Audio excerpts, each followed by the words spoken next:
siempre, bienvenidos a un nuevo vídeo en mi canal. Hoy vamos a resolver un examen de física de 2017 de selectividad de Andalucía, en concreto el que yo he llamado examen 3. Dejaré un link abajo para que os descarguéis los enunciados de todos los exámenes de 2017 y así con la numeración que yo le doy. Así podéis elegir el vídeo que os conviene ver en cada caso. Espero poder resolverlos todos los de 2017 y también, si me da tiempo, eso no lo prometo nunca, puede ser que lo deje hechos a mano en formato PDF para que podáis descargarlos también. Pero en cualquier caso, si me da tiempo, no puedo prometer nada a ese respecto. Bueno, pues aquí tenemos el examen que nos atañe hoy, que como siempre pues consta de 4 preguntas que trataremos de ir resolviendo, espero que para bien. Bueno, en un apartado A se nos dice sencillamente que hagamos un esquema de las líneas de campo gravitatorio que crean una masa puntual M. Y luego se nos hace otra cuestión que ahora iremos. Bien, si yo tengo una masa M, en todo el espacio generará un campo gravitatorio cuyas líneas de campo son entrantes hacia la propia masa. ¿Ello qué significa? Que si yo tengo cualquier punto del campo, este por ejemplo, el campo gravitatorio tiene esta dirección y sentido, sencillamente. Se nos hace otra cuestión también. Y es si tenemos una masa M minúscula que se traslada desde un punto A hasta un punto B, alejándose de otra masa M, ¿qué ocurre con respecto a la energía potencial gravitatoria? Evidentemente, sabemos que la energía potencial gravitatoria entre dos masas se calcula como menos G, producto de las dos masas, entre la distancia. Es una cantidad negativa. Si vamos aumentando R, es decir, la masa M se va alejando de M mayúscula, R irá aumentando, el cociente en valor absoluto irá disminuyendo, pero como lleva signo negativo irá aumentando. Es decir, si las dos masas se alejan, la energía potencial aumenta.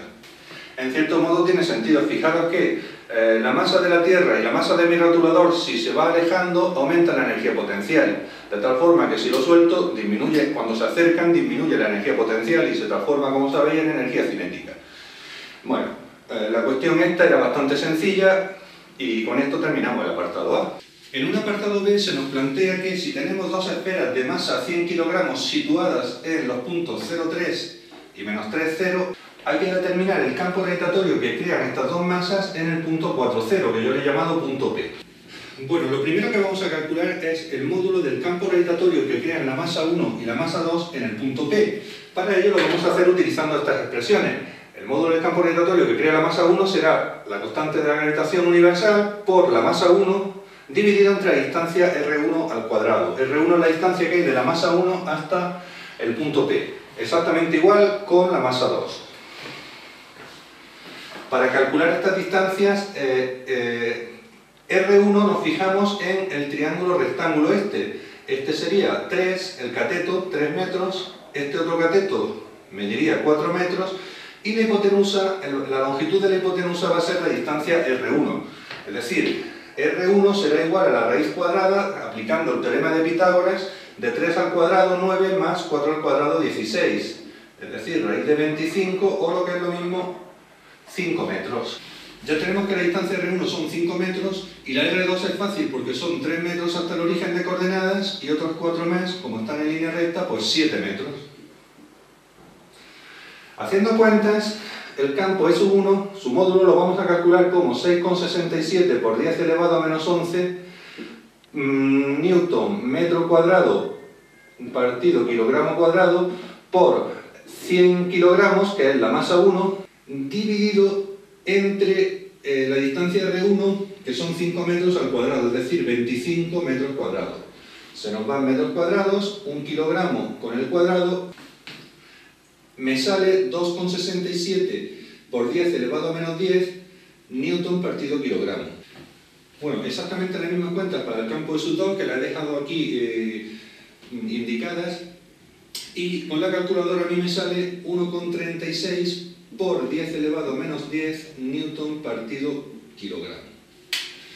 Voy a copiar los campos estos ahí aparte, donde no estorben mucho, los valores de los módulos, y seguimos con el problema. Bueno, se nos ha pedido el campo total en el punto P. El campo total yo lo voy a calcular como la suma de E1 más E2. Para P1, fijaros que el campo en el punto P, debido a la masa m, el campo siempre va a apuntar hacia la masa, va a ser así. Va a llevar esta dirección y sentido. La dirección de la recta que une el punto 0,3 y el 4,0 y sentido apuntando hacia la masa. Este va a ser E1. Análogamente el campo E2 va a estar apuntando hacia la masa m, va a tener dirección menos i. Este sería el E2. Entonces yo lo que quiero obtener es un vector unitario que tenga la dirección de esta recta, la que une los puntos 4,0 y 0,3, y apunte hacia el punto 0,3, hacia la masa m. Voy a llamarle, voy a quitar por aquí E, lo dejamos por aquí E, este va a ser E1, y entonces el vector unitario le voy a llamar U, por ejemplo, unitario. Voy a calcular este vector, lo que sería el vector desde el punto P hasta el punto 1. ¿Y cómo se obtiene? Pues simplemente coordenadas del extremo, que serían 0,3, menos coordenadas del origen, que serían 4,0. Esto sería el vector, vamos a llamarle P1. Desde el punto P hasta el punto 1, ¿vale? Esto me daría 0 menos 4 menos 4 y 3 menos 0,3. Me interesa su módulo. El módulo de P1 va a ser igual, lo que antes llamamos distancia R1. Como vimos que era 5 metros, pues va a ser igual a 5. Entonces, el vector U unitario por construcción va a ser el vector P1 dividido entre su módulo, entre el módulo de P1. Es decir, el vector menos 4,3 entre 5. Ello me da el menos 4 quintos o menos 0,8, 3 quintos, 0,6. Este sería el vector unitario. Entonces, me vuelvo aquí. El vector E1 lo voy a calcular como su módulo, es decir, 2,67 por 10 elevado a menos 11 por un vector unitario. Es decir, voy a hacer esto. E1 es módulo de E1 por el vector unitario con la dirección y sentido de E1. Por el vector unitario que hemos dicho que sería menos 0,8, 0,6. Más E2. E2 lo voy a calcular como su módulo, es decir, 1,36 por 10 elevado a menos 10, dirección, en este caso, menos i, porque lleva sentido, dirección del eje X, pero sentido decreciente, es decir, pongo menos i. Todo esto, lógicamente, en Newton partido kilogramo.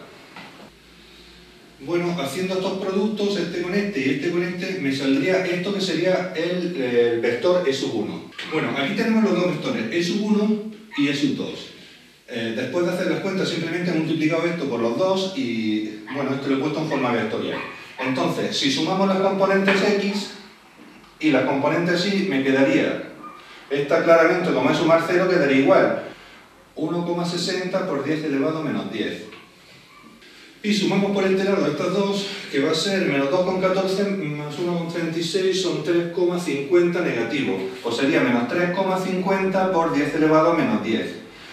Todo esto en Newton partido kilogramo. Este sería el módulo del campo gravitatorio pedido y con esto hemos terminado el ejercicio 1.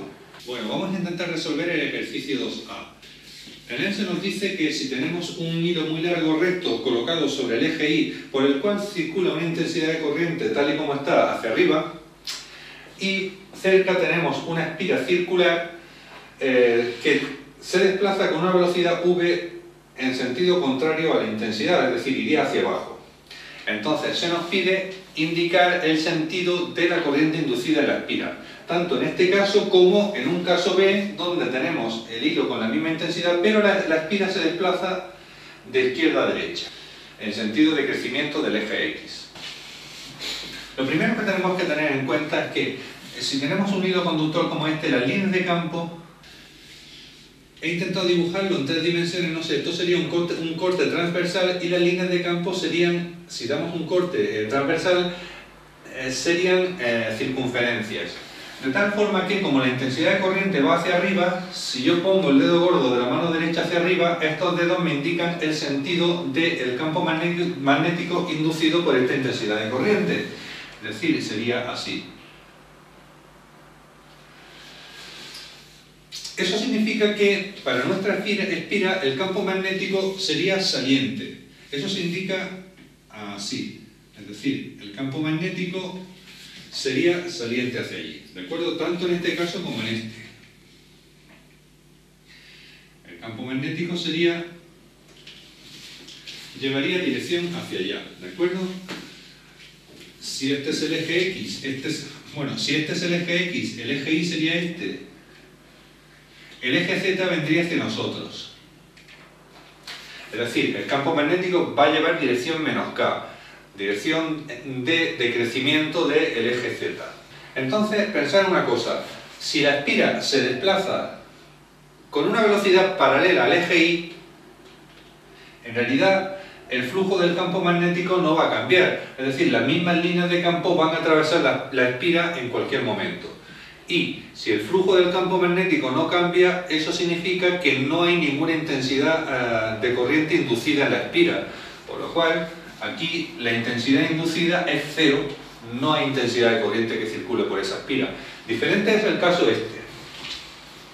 Como hemos dicho, el campo B sería saliente, iría hacia allí, ¿verdad? El módulo del campo magnético en un punto a una distancia R que genera un hilo conductor lo calcularíamos de la siguiente forma: mu por I partido por 2pi R. Claro, si la espira se desplaza hacia aquí, R va aumentando la distancia que hay entre la espira y el hilo conductor. Es decir, el campo va decreciendo conforme nos acercamos para allá.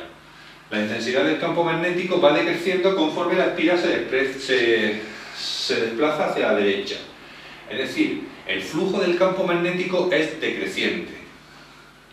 Como el campo magnético apunta para allá, dirección menos K, en la espira va a aparecer una corriente inducida de tal forma que trate de compensar esta variación del flujo. Es decir, va a aparecer una corriente que trate de crear un campo magnético precisamente en aquella misma dirección para compensar que va decreciendo la intensidad del campo magnético conforme nos desplazamos hacia la derecha. Es decir, si yo con mi mano derecha apunto en dirección menos K, estos dedos me van a decir el sentido de la corriente inducida en la espira, que sería así. Va a tener sentido horario o dextrógiro. Y esto sería lo que nos están preguntando en el apartado 2A. Con esto hemos terminado esta pregunta. Bueno, en un apartado B se nos dice que una espira circular de radio 4 centímetros, 0,04 metros, descansa sobre el plano XY, tal y como lo he dibujado, plano XY, y si este es el plano XY, el eje Z vendría hacia nosotros. Sabéis que si yo represento esto, sería un vector apuntando hacia nosotros, y esto sería un vector apuntando hacia afuera.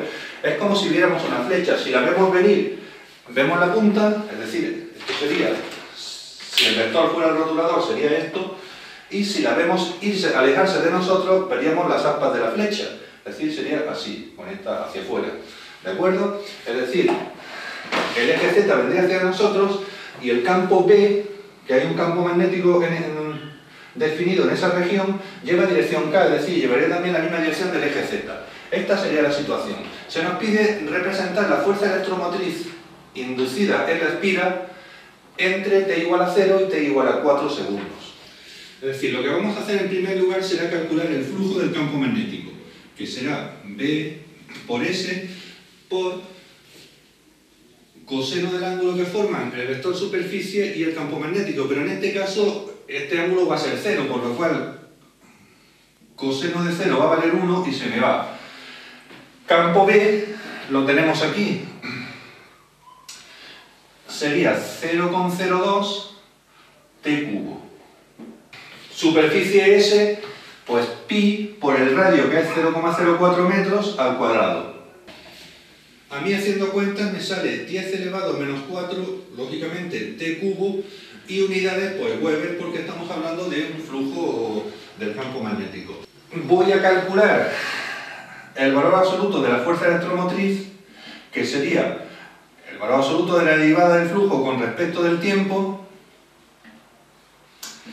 Derivando esto con respecto del tiempo me queda 3 por 10 elevado a menos 4 t cuadrado.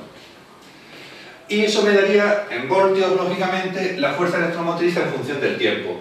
Se nos pide representarlo entre los instantes t igual a 0 y t igual a 4. Yo lo que voy a hacer es tomar valores de la fuerza electromotriz en todo, en 0, en 1, en 2, en 3 y en 4. Para ello voy a hacer una tabla que ahora mismo elaboro. Bueno, ya tengo aquí la tabla elaborada, entonces lo único es tomar valores. Para t igual a 0, 0 al cuadrado por algo es 0, luego tendríamos 0 voltios. Para t igual a 1 sería 1 al cuadrado por 3 por 10 elevado a menos 4, 3 por 10 elevado a menos 4.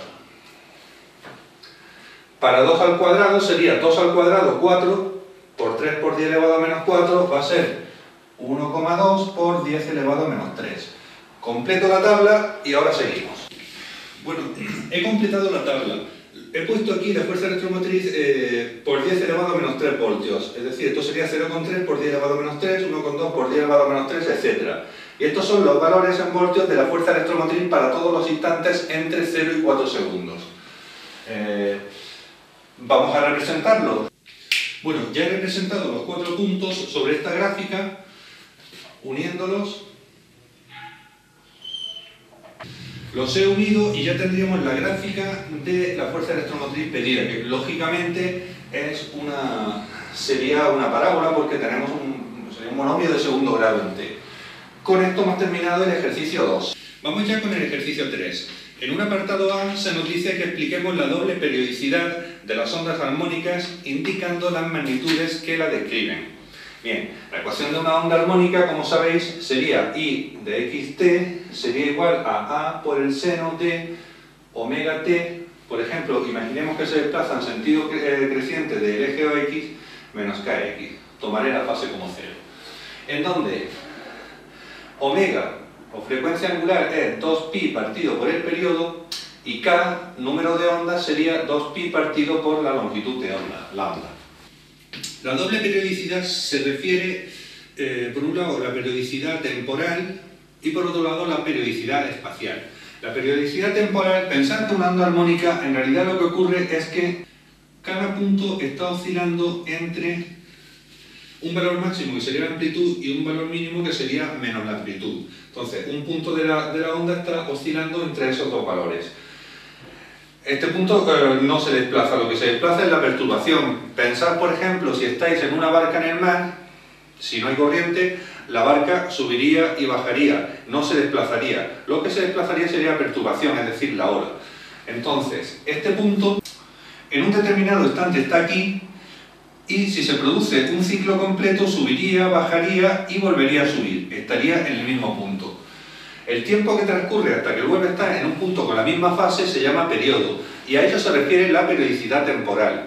La periodicidad espacial es si nos desplazamos una longitud de onda, volvemos a estar en un punto con la misma fase. Es decir, I de x más la longitud de onda, t, tiene que ser igual a I de xt, si la función es periódica espacialmente. Y por otro lado, I de x, t más el periodo tendrá que ser igual a I de xt. Vamos a comprobar que esto es cierto. Calculamos x más la longitud de onda más lambda, t. Si es periódica, que lo es, espacialmente, deberá de cumplirse esta condición que yo he puesto aquí. Esto sería igual a A por el seno de omega t menos k, y en lugar de x ponemos x más lambda. Multiplicando k por este paréntesis me quedaría que esto es igual a A por el seno de omega t menos kx menos k lambda. Pero sabemos que k vale 2pi partido lambda, por lo cual esto lo podremos poner como A por el seno de omega t menos kx menos k, es decir, 2pi partido por lambda, Se nos van las lambdas y fijaros que aquí estaremos restando 2pi, es decir, restando una vuelta entera, por lo cual esto lo puedo tachar. Me quedaría que esto es igual a seno de omega t menos kx, que sería igual a I de xt. Esta es la ecuación inicial. Con lo cual hemos demostrado que esto es igual a esto, es decir, la periodicidad, en este caso, espacial. Para la periodicidad temporal tendremos que demostrar que esto es igual a esto, es decir, que y de x t más el periodo sea igual que y de x t. Vamos a verlo. Aplicando aquí esta expresión, esto sería a por el seno de omega. Y en lugar de t pongo t más el periodo. T más el periodo menos kx. Multiplico omega por el paréntesis y me quedaría a seno de omega t más omega t mayúscula, el periodo, menos kx. Sustituyo esta omega por 2pi partido por el periodo y esto sería igual a por el seno de omega t más 2pi partido por el periodo, es decir, omega lo he sustituido por 2pi partido por el periodo, que se me van, menos kx. Aquí estaremos sumando 2pi, una vuelta completa. Como es parte de un argumento de un seno, esto va a ser igual, se nos puede ir, va a ser igual a por el seno de omega t menos kx. Es decir, esto sería el i de xt. Y con esto hemos demostrado la periodicidad temporal, es decir, si un punto está en una determinada fase, si transcurre un número entero de periodos de tiempo, volverá a estar en la misma fase. Con esto hemos terminado el apartado A. Bueno, vamos con el apartado B del ejercicio 3. Se nos dice que en una cuerda tensa se genera una onda viajera de 10 centímetros de amplitud, yo lo he pasado a metros, mediante un oscilador de 20 Hz, la frecuencia es de 20 Hz. La onda se propaga a una velocidad de 2 metros por segundo menos 1. Aquí la tengo, la velocidad de propagación. Escriba la ecuación de onda suponiendo que se propaga en sentido negativo del eje X. Es decir, que el término kx luego va a ser más kx, porque si fuera menos kx se desplazaría en sentido positivo del eje X. Ahora lo veremos. Y que en el instante inicial, bueno, nos dan una condición de contorno que la tenemos ahí. Calcule la velocidad de un punto situado a 1 metro del foco y en el instante t igual a 3 segundos. Vale. Lo primero, la ecuación de onda será I igual a por el seno de omega t. Como nos dicen que la onda se propaga en sentido negativo del eje X, es decir, si este es el eje X, la onda va para allá, el signo que hay que poner aquí es más kx. ¿De acuerdo? El signo más kx es cuando la onda va para allá. Si la onda se propagara hacia la derecha sería menos kx. Y le ponemos su fase phi, que habrá que determinarla con la condición de contorno. Como la frecuencia es 20 Hz, yo sé que omega es 2pi por la frecuencia, con lo cual sería 2pi por 20, es decir, 40pi. Por otro lado, nos dan el dato de la velocidad de propagación. Nosotros sabemos que la velocidad de propagación va a ser igual a lambda por la frecuencia. Si despejo lambda de aquí, será igual a la velocidad de propagación y pasaría dividiendo la frecuencia. Es decir, 2 metros por segundo menos 1, dividido entre la frecuencia, que en nuestro caso es 20 Hz, 20 segundos menos 1.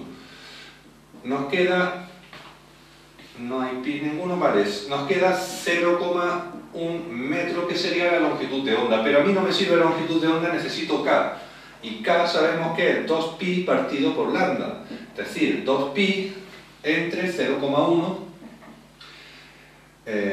metros. Y esto me daría 2 entre 0,1 es 20pi metros menos 1. Pues ya tenemos k y omega, y también tenemos la amplitud que nos la dan en el dato. Podemos escribir la ecuación de ondas, es decir, sería I igual a 0,10 metros por el seno de omega 40pi t más k, que lo tenemos aquí, más 20pi x más phi. Vamos a determinar phi, la fase.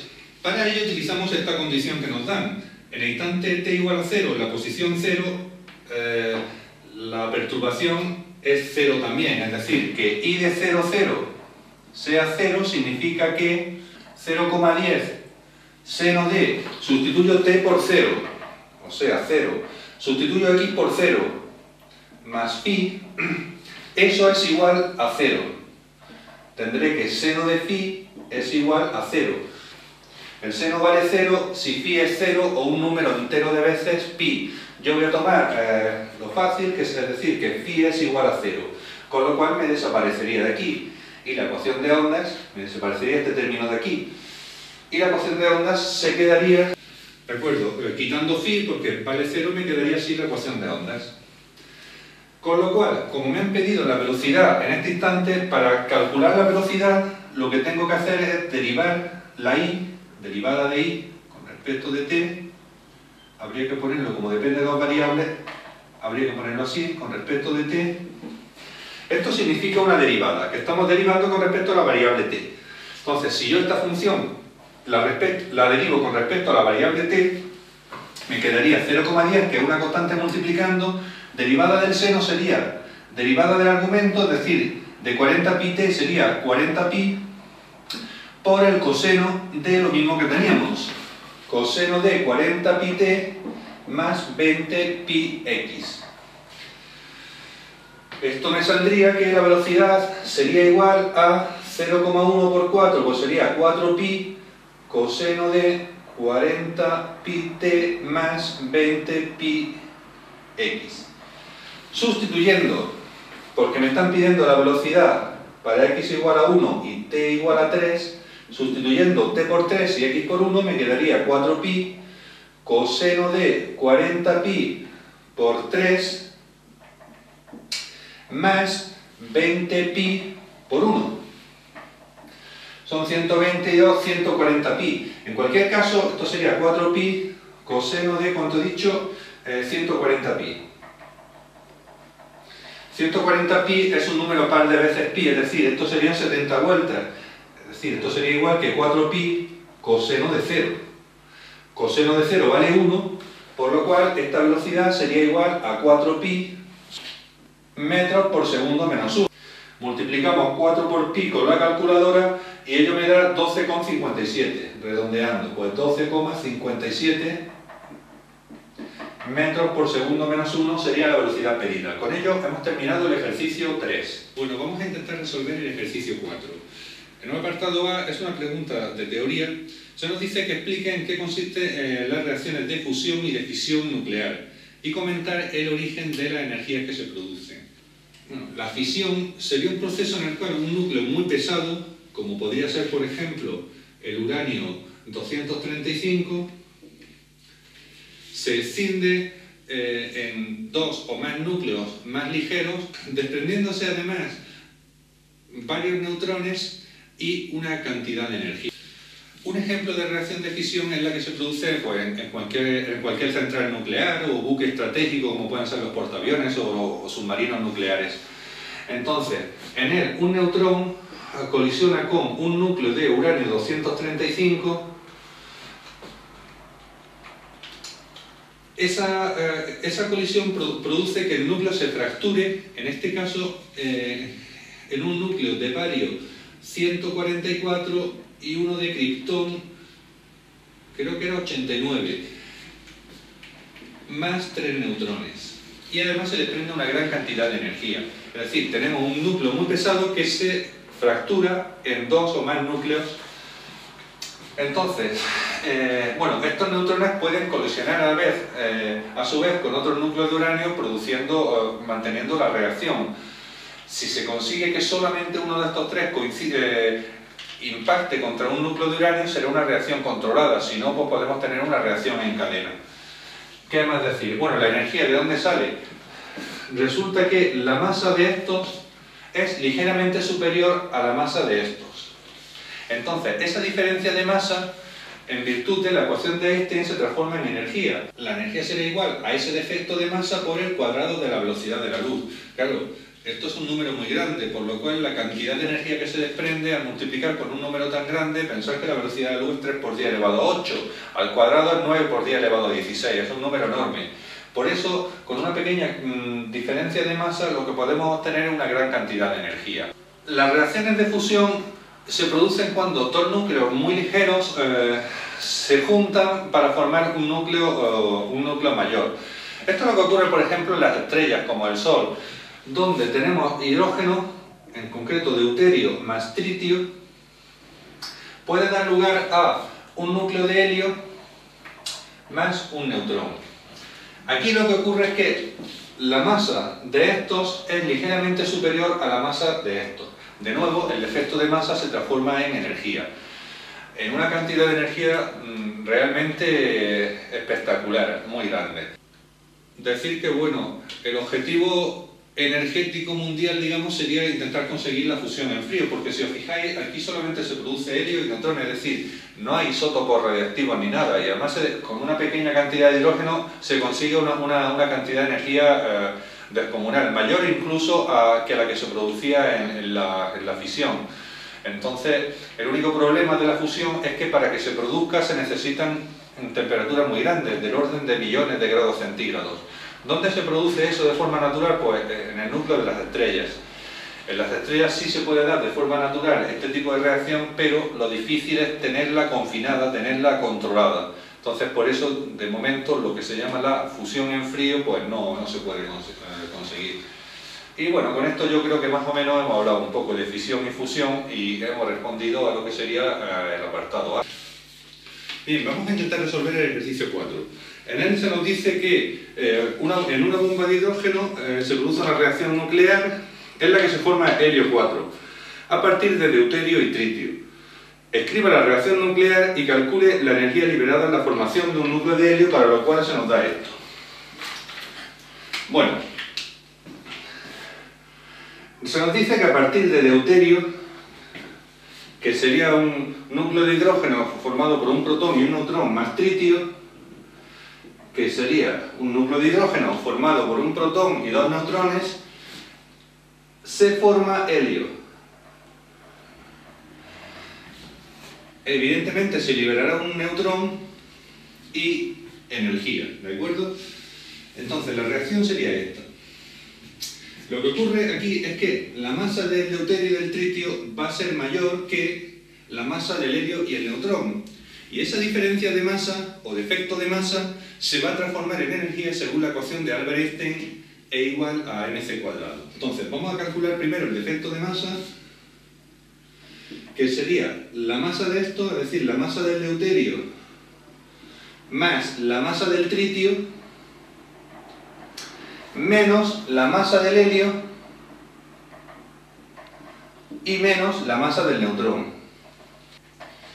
Bueno, ya he indicado aquí cada una de las cantidades que se nos pedían y ya también he hecho la cuenta con la calculadora, dándome un defecto de masa de 0,0199 UMAS. Entonces, este defecto de masa se va a transformar en energía según la ecuación de Einstein, masa por C, defecto de masa en este caso por C cuadrado. Antes de nada vamos a pasar la masa a kilogramos para poder tener la energía en julios. Entonces, yo sé que 0,199 UMAS por, ¿dónde está? Aquí, 1,67 por 10 elevado a menos 27 kilogramos, que tiene un UMA, me daría, se nos van los UMA y me quedan kilogramos. Bien, haciendo las cuentas me da 3,3233 por 10 elevado a menos 29 kilogramos. ¿Qué sería el defecto de masa? La cantidad que tenemos que poner aquí. Es decir, la energía sería esta masa, 3,3233 por 3 por 10 elevado a 8, esto va al cuadrado. Lógicamente, como es una velocidad, sería metros cuadrados por segundo menos 2. Kilogramos por metro cuadrado entre segundo menos 2 es julio, por lo cual nos quedaría, a mí me da 2,99 por 10 elevado a menos 12 julios. ¿Qué sería la energía liberada en la formación de un núcleo de helio? Puede parecer pequeña, pero es una auténtica barbaridad, es una energía muy grande. Tened en cuenta que es solamente la formación de un núcleo de helio. En prácticamente 4 gramos de helio hay un número de Avogadro de núcleo, es decir, 6,022 por 10 elevado a 23. Multiplicar y veréis la cantidad de julios que os sale sencillamente por 4 gramos de helio. Bueno, con esto hemos terminado el ejercicio 4 y en consecuencia todo el examen. Bueno, seguiré subiendo vídeos de física porque veo que más o menos estáis respondiendo. Por favor, si les gusta, darle un like y espero veros en próximos vídeos. Muchas gracias y hasta el próximo.